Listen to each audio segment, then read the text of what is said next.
Una antorcha encendida representa la vida, la inmortalidad y la vida eterna. Por el contrario, una antorcha invertida representa la muerte o el paso del alma a la siguiente vida. Hace mucho tiempo, en un lugar público lleno de historias donde las personas terrenales tienen una última posibilidad de despedirse de sus seres queridos, vivió un ánima, un pequeño espíritu atrapado entre la vida y la muerte, que se despertó en el cementerio sin recordar su pasado. El ánima pasaba sus días observando a las personas que visitaban a sus seres queridos muertos, pasando de tumba en tumba y viendo las particularidades que ponían sobre ellas. Por ejemplo, cuando moría un bebé, se podía observar en las tumbas un ángel casi siempre con las alas extendidas, juguetes pequeños que tras los años se volvían polvo, y el amor de las madres, que era eterno para los pequeños, un sentimiento que quedaba con ellos. Para los adultos, las tumbas eran más sombrías, menos alegres, pero más coloridas. Tenían molinos que giraban en el viento, flores de tamaño diversos, y la ausencia de una vida extinguida. Con el tiempo, el ánima se dio cuenta de algo que la dejó muy triste. Mientras vivía tranquila entre personas de un reino ajeno al de ella, su tumba poco a poco se apagaba. No entendía por qué nadie la visitaba, ni por qué seguía en la tierra de los vivos. Una mañana, cuando el sol dejó ver su primer resplandor, se propuso investigar su situación. Pasó por todas las tumbas que estaban olvidadas, pero en ninguna de ellas había un ánima. Era la única en todo el cementerio. Pero, ¿por qué? Intentó recordar cómo había sido su vida antes, hablar con los humanos, salir del cementerio, pero nada resultó. Un poco abatida, volvió a su mausoleo, que para su desconcierto ya no estaba deshabitado, pues sentada en una esquina del frío cemento de su sepulcro había una niña de 12 años. ¿Quién será ella?, se preguntó. ¿Por qué me visita y por qué está sola?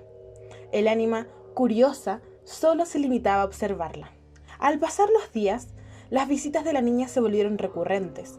El ánima casi podía sentir cómo la niña la miraba. Estaba segura de que un día la niña la saludó, pero eran pensamientos que alejaba de su mente, pues le parecían imposibles. Los humanos no podían verla ni escucharla. Una tarde, mientras observaba a la niña, notó que sus piernas estaban llenas de moretones. Quiso acercarse para preguntarle qué le había pasado, pero nuevamente pensó que era imposible. La niña de 12 años no la escucharía por más que gritara. Al siguiente día, la niña volvió, esta vez con un ojo morado. El ánima, preocupada por la situación de la pequeña, intentó preguntarle qué le había pasado. Para su sorpresa, la niña no solamente la escuchó, sino también le respondió: «Deberías saberlo, esto nos pasó a las dos». Y así sin más, la niña de 12 años, que se había convertido en su única visita, desapareció. Pero los recuerdos de su vida pasada regresaron, y lo hicieron con tanta fuerza que la hundieron en un mar de imágenes sin sentido. El ánima intentó quitar de su mente toda imagen impuesta por la niña, puesto que se negaba a pensar que esa había sido su vida. Al pasar los días, intentó volver a vivir esa vida tranquila que solía llevar, pero sus recuerdos eran cada vez más vívidos, cada vez más persistentes y cada vez más espantosos. Una noche se sentó en su tumba y recordó su vida. La vida del ánima estaba llena de infortunios. Vivía en una pequeña casa en un barrio de clase baja junto con su padre, una persona que se mostraba ajena a la sociedad, triste y melancólico, cuyo aspecto físico llamaba la confianza. Pero el ánima, su hija, sabía perfectamente quién era su padre. Un hombre con problemas de ira, directo, alcohólico y dominante, que abusaba física y sexualmente de su hija, día tras día, semana tras semana, con la excusa de que su hija había matado a su esposa en el parto. La hija del hombre, cansada del abuso y con miedo a hablar, una noche, mientras su padre dormía y ella se curaba sus heridas, desesperada escribió una nota y la pegó en la ventana. Para llamar la atención y terminar con su tortura, se puso una soga al cuello y se colgó. Al amanecer, los vecinos vieron la nota, llamaron a la policía y tras una investigación, encerraron al padre en la cárcel. El ánima, sin poder creer todos estos recuerdos, rompió en llanto. Esta no es mi vida. Esta no es mi vida, gritaba una y otra vez.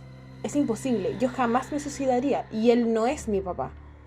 Lo dijo tantas veces que casi terminó por convencerse, pero al ver su cuerpo, su cuello y sus heridas, se dio cuenta que era verdad. Comenzó entonces a sumergirse en la tristeza y el dolor, y a pasar sus días en el cementerio, abrumada y melancólica. Todo se veía distinto, todo era más gris. El ánima se dio cuenta que tras haber negado sus recuerdos en un principio, estos solo volvieron con más fuerza, y aunque quería superarlos, simplemente no sabía cómo, pues el único pensamiento que invadía su mente era: ¿realmente habrá sido culpa mía? Quizás no fui una buena hija, quizás por eso no puedo descansar eternamente. Una noche, mientras los pensamientos del ánima se volvían más culposos, apareció la niña de 12 años. El ánima, completamente destruida, le preguntó quién era. La niña respondió que eso ya no importaba, que ella estaba aquí para ayudarla y guiarla en el camino de la superación, uno que ha sido muy largo para las dos. Es así como, con dedicación, paciencia y confianza, el ánima fue dejando poco a poco su pasado atrás y superando toda situación de abuso, convirtiéndose en una mujer más fuerte y valiente, uniéndose así a la niña de 12 años, quien el ánima comprendió que era ella misma. Cuando los recuerdos del ánima se volvieron solo un recuerdo, estuvo lista para el descanso eterno. Esto ha sido Hábitos de un ánima.